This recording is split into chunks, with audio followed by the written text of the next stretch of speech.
Hi everyone, I'm Caroline from the Writing Development Centre. Welcome to another round of You Ask the WDC, where we answer the questions that you've sent us.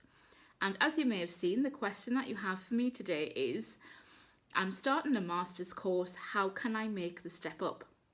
So, you're absolutely right that there is a step up. It's always a good start to have that awareness and acknowledge that it isn't just going to be more of the same.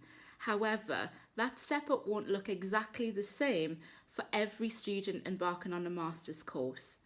A lot depends on what you'll be stepping up from. For instance, you could be studying exactly the same subject at master's level as you did at undergrad. You could be studying a different subject entirely. Perhaps you've had a gap between undergrad and masters. Perhaps you're completely new to UK academic culture. You could have been out of education for a while, working in a particular field, be it the same field that you'll be studying your masters in, or a different field entirely, and it can be quite tricky to transition back into a student identity from that professional expert identity. All that being said, don't think that you're going to get away without any challenges whatsoever, even if you're making an apparently seamless transition from studying the same subject at the same institution as you did for undergrad. That's when complacency can creep in. Oh, it's just more of the same. I just need to do what I did before and I'll be fine. Maybe the essays are a little bit longer, that's all. That's when you can miss that step up and stumble. So you lot in particular need to be aware of any clues from your lecturers, from your supervisors, that their expectations of you have changed. So wherever you're coming from, take some time to reflect on what you're bringing to your new course. What are the particular challenges for you personally? What aspects of your new course do you need to bring yourself up to speed on? So for instance, if you are new to UK academic culture, you might want to take a little bit of time to ask around and get a sense of how things might differ.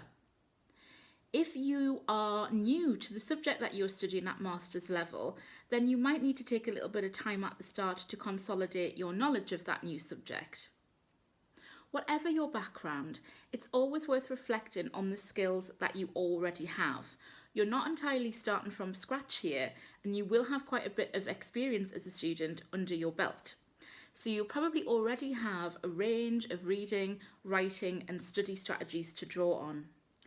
What we tend to find, however, is that as we step up a level, we need to keep checking in and reviewing whether those strategies still work for us. And it may not be until you get to work on your first assignments that you can test whether those strategies are still working for you. And this brings me to a crucial point about stepping up to anything at all, which is that you need to give yourself time to adjust, to process and respond to the cues and clues that you spot in your new learning environment that give you a clear sense of what markers expect from you. Because there's just as much variation in what you're stepping up to as what you're stepping up from. The demands of a taught master's differ to those of a master's by research, for instance. Additionally, some master's courses function as an extension of undergraduate study. Some seek to reskill you in an entirely different field, and some are more of a stepping stone to PhD study. As much as we always want to hit the ground running when we start a new course, you will need time to orient yourself and adjust. Speaking to tutors, picking up clues from module handbooks and the like, analysing assignment questions, instructions and criteria, talking to colleagues, analysing your feedback. They're all things that are going to help you identify what that step up might look like for you. All that being said, however, it's still possible to identify characteristics that are typical to master study across the board. And it is at this stage in proceedings that I would strongly urge you, if you haven't already, to watch our WDC Explains It All video on higher analysis, critical thinking. In that video, Helen takes you through the 6 skills that markers are typically assessing at any level of study. Of those 6 skills, knowledge and understanding constitute lower order thinking. Application, putting your knowledge and understanding to use in order to assess situations, solve problems, and propose solutions, is middle order thinking. Analysis, looking at how things work. Evaluation, considering how well they work.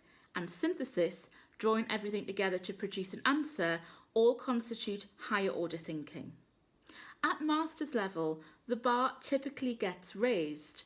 Higher order thinking is the icing on the cake at undergraduate level. It's the X factor that pushes you into the 2-1s and the firsts. At master's level, however, it is the cake. If there is little or no evidence of higher order thinking in your assignments, then you are in danger of failing them. Reviewing your approach to reading is crucial in helping you develop higher order thinking skills and therefore to making the step up. It's natural and indeed sensible to begin reading for knowledge and understanding, particularly if you're new to the subject that you're studying at master's level. However, if you read solely for information, then information is all that you'll be able to pull out and your work will be overly descriptive. At master's level, it becomes even more important to question and interrogate everything you read and to take nothing at face value. For instance, how do other people know what they claim to know? Do they really know what they claim to know? What evidence have they provided, or even more tellingly, failed to provide? How have they analysed and interpreted their data? Is there a more robust way of doing it? And what about you? How are you going to use the material that you draw from your reading? How will you use it to build a case, develop an argument, consider a solution? A master's degree is all about testing the existing knowledge base. What's already out there? Where are we up to in terms of knowledge? How good is the stuff that's already out there? What do we still need to know? Check out our 3 domains of critical reading resource, which will help you read critically so that you can demonstrate the higher order thinking required at master's level. As all this suggests, your level of authority increases as you make that step up. Now, you may not feel that as a student you have the authority to question and critique the work of others in this way, but it is desired behaviour at this level. You can help ensure that your claims are persuasive and authoritative by providing evidence for them and by couching them in appropriate academic language rather than just saying that things are rubbish. As your scholarly identity develops, aim to rely less on published authors making claims for you. Gone are the days when you can merely support points with a quotation and/or a reference without interrogating the evidence on which those claims are based. You can even provide evidence of your own, provided you consider how this fits in with the existing literature. This is particularly so if you have professional experience in the subject that you're studying, something like business, psychology, or speech and language therapy, for instance. At master's level, not all of your evidence will come from books and articles. You'll be weaving different sources together to produce an answer. And your experience as a professional or as a practitioner is a particularly and equally valid source. You will, however, need to ensure that any evidence that you provide is robust, transparent, and can be critiqued by others too. Okay, so this is a very complex question that doesn't have one clear-cut answer, but hopefully this has outlined some things for you to be aware of and watch out for and help you start to consider what that step up might look like for you.